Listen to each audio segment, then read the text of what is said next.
Hello students, welcome back. ये question है gate 2008 के एग्जाम में से 2 मार्क्स के लिए। एक बार स्टेटमेंट पढ़ो। आपको कहा है अ 1 Mbps satellite link connects two ground stations. The altitude of satellite is 36,504 kilometer. The speed of signal is 3 into 10 raised to the power 8 meter per second. What should be the packet size for a channel utilization of 25% for a satellite link using go back 127 sliding window protocol? Assume that the acknowledgement packets are negligible in size and that there are no errors during communication. Okay, तो यहाँ पे 2 ground stations की बात की गई है। मान लो वो ग्राउंड स्टेशंस हैं A और B। अगर स्टेशन A स्टेशन B को डाटा भेजना चाहता है तो वो सीधा नहीं भेज पाएगा, क्योंकि ये सैटेलाइट लिंक के थ्रू कनेक्टेड हैं। इन दोनों में डायरेक्ट लिंक नहीं है, बट दोनों सैटेलाइट से कनेक्टेड हैं। तो जब भी A कोई डाटा B को सेंड करेगा, वो पहले सैटेलाइट तक पहुंचेगा, फिर वो डाटा B को मिलेगा। ओके, अब देखो सैटेलाइट का एल्टीट्यूड गिवन है 36,504 किलोमीटर्स, यानी कि आप मान सकते हो A और सैटेलाइट में जो डिस्टेंस है वो अप्रोक्सीमेटली इतना ही होगा। सिमिलरली सैटेलाइट और B में भी इतना ही डिस्टेंस होगा। सो ये डिस्टेंस है 36,504 किलोमीटर्स, यानी कि जब भी A से B तक डाटा जा रहा है वो 2 बारी इतना डिस्टेंस ट्रेवल करेगा। तो देखो प्रोपोगेशन डिले यानी कि TP क्या होगा? TP होता है distance buy signal speed. Distance है 2 टाइम्स 36,504 किलोमीटर, तो 2 इंटू 36,504 किलोमीटर्स। और जो स्पीड आपको गिवन है वो है 3 into 10 raise to the power 8 metre per second. Divide करो 3 into 10 raise to the power 8 metre per second के साथ। अब यूनिट सेम बनाने के लिए मैं न्यूमरेटर को 1000 से मल्टीप्लाई कर रहा हूं, क्योंकि ये किलोमीटर्स में है और ये मीटर्स में है। दोनों को मीटर में ही कन्वर्ट कर लो।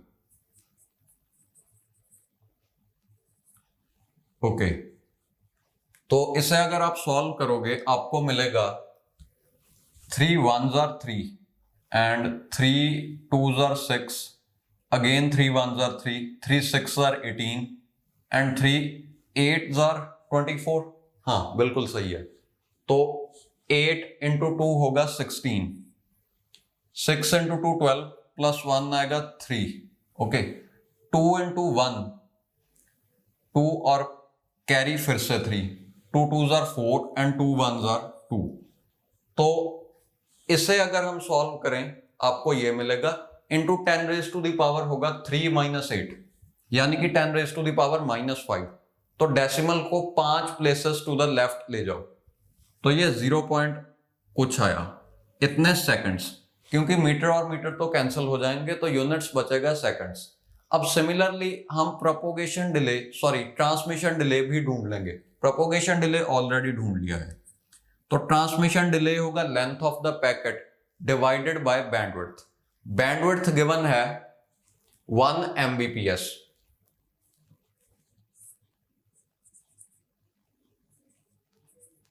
Length of the packet question में गिवन नहीं है, वो एक्चुअली हमने ढूंढनी है। तो मान लो लेंथ ऑफ द पैकेट है L। देखो हम TP और TT क्यों ढूंढ रहे हैं? क्योंकि हमने एफिशिएंसी ढूंढनी है। क्वेश्चन में गिवन है कि एफिशिएंसी होनी चाहिए 25%। एक्चुअल वर्डिंग है find the packet size for channel utilisation of 25%। Channel utilisation मतलब एफिशिएंसी।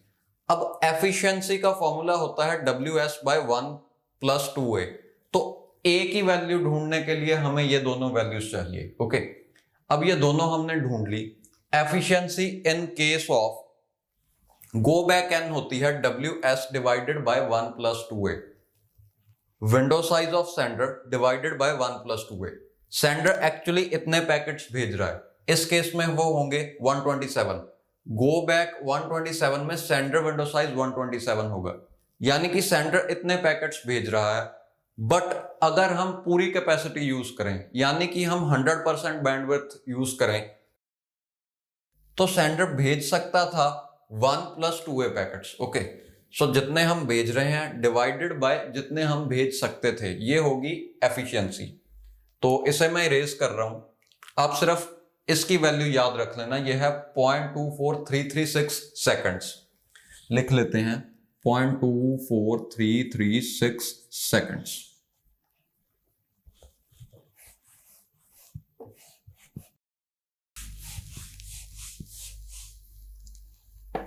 अब देखो क्वेश्चन में कहा था एफिशिएंसी होनी चाहिए 25%।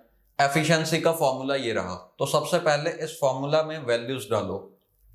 विंडो साइज ऑफ सेंडर है 127, okay, divided by 1 + 2a, 1 + 2a, a की वैल्यू होती है TP divided by TT. TP हमने ढूंढा था 0.24336 इतने सेकंड्स,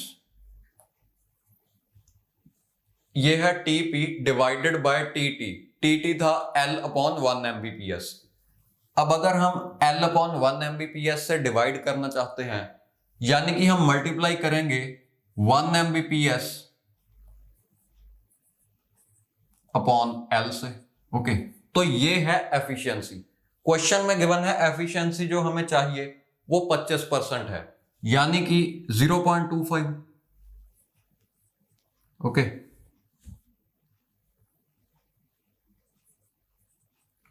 तो यहां से आप L की वैल्यू निकाल सकते हो। ऑप्शंस जो हैं वो सारे हैं बाइट्स में, तो हमें 1 M बिट पर सेकंड को कन्वर्ट करना पड़ेगा बाइट्स में, यानी कि हर सेकंड में कितनी बाइट्स ट्रांसफर हो सकती हैं। तो M की वैल्यू है 10⁻⁶। यहां पे M की वैल्यू मैंने डाल दी, ये है इंटू 10⁻⁶। बिट्स को अगर हम बाइट्स में कन्वर्ट करें तो डिवाइड बाय 8 होगा, ओके। पर सेकंड और सेकंड कैंसिल हो जाएगा। यहां पे अब कुछ स्टूडेंट्स को डाउट आता है कि हमने 10⁻⁶ क्यों लिखा, 2⁻20 क्यों नहीं लिखा। M की वैल्यू 2⁻20 तब लेनी है जब अमाउंट ऑफ डाटा या मेमोरी की बात हो रही हो। यहां पे बैंडविड्थ की बात हो रही है, बैंडविड्थ के केस में 10⁻6 लेना है, ओके। अब देखो इसे अगर आप सॉल्व करो तो 0.25 को इससे मल्टीप्लाई कर दो, आपको मिलेगा 0.25 प्लस 1/4, 0.25/4 इंटू ये 10⁻6 है, यानी कि decimal 6 places to the right shift हो जाएगा। तो 1 2 3 4 5 6, यानी कि डेसिमल यहां पे आ जाएगा, ओके। और ये हमने सॉल्व कर दिया है, तो ये आएगा 0.25/4 इंटू 24336 इतनी bytes, okay, is equal to 127। ये ऐसे का ऐसे ही रह गया।